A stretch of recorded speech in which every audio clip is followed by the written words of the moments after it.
हिंदू पंचांग के अनुसार साल में कुल 24 एकादशी तिथियां पड़ती हैं। इन्हीं में से एक है माघ माह के कृष्ण पक्ष की शक्तिला एकादशी। हिंदू धर्म में इसका बहुत अधिक महत्व है। शक्तिला एकादशी के दिन भगवान विष्णु की पूजा का विधान है। साथ ही इस एकादशी की व्रत कथा पढ़ने से भगवान विष्णु का सानिध्य प्राप्त होता है। आइए जानते हैं शक्तिला एकादशी की व्रत कथा के बारे में। पौराणिक कथा के अनुसार पृथ्वी पर एक ब्राह्मणी का निवास हुआ करता था। वह ब्राह्मणी बहुत आदर्शवादी, सत्कर्म करने वाली और परम विष्णु भक्त थी। ब्राह्मणी हमेशा पुण्य कर्म करती रहती थी, लेकिन उसने जीवन में कभी भी अन्नदान नहीं किया था। एक बार भगवान विष्णु उस ब्राह्मणी के उद्धार हेतु पृथ्वी पर आए और उससे भिक्षा मांगी, लेकिन ब्राह्मणी ने उन्हें भी मिट्टी का पिंड दे दिया, लेकिन अन्नदान में नहीं दिया। अपनी मृत्यु के बाद जब ब्राह्मणी वैकुंठ पहुंची तो उसे वहां एक खाली कुटिया दिखी।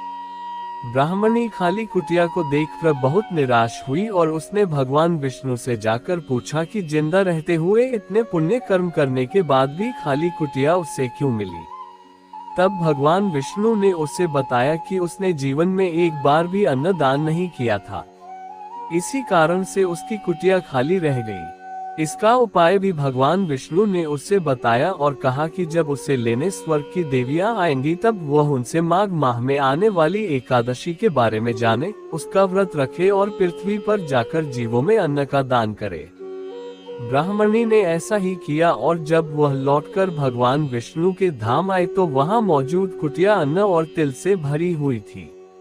यही कारण है कि इस एकादशी का नाम शक्तिला एकादशी पड़ा और इसी कारण से इस एकादशी पर अन्न और तिला के दान का बहुत महत्व है। अगर आप भी एकादशी के व्रत रखती हैं तो इस लेख में दी गई जानकारी के माध्यम से माघ माह की पहली एकादशी यानी कि शक्तिला एकादशी की व्रत कथा जान लें। अगर हमारी स्टोरीज से जुड़े आपके कुछ सवाल हैं तो वो आप हमें नीचे दिए कमेंट बॉक्स में बताएं। हम आप तक सही जानकारी पहुंचाने का प्रयास करते रहेंगे। अगर आपको ये स्टोरी अच्छी लगी है तो इसे शेयर जरूर करें। ऐसी ही अन्य कहानियां सुनने के लिए हमारे चैनल से जुड़े रहें।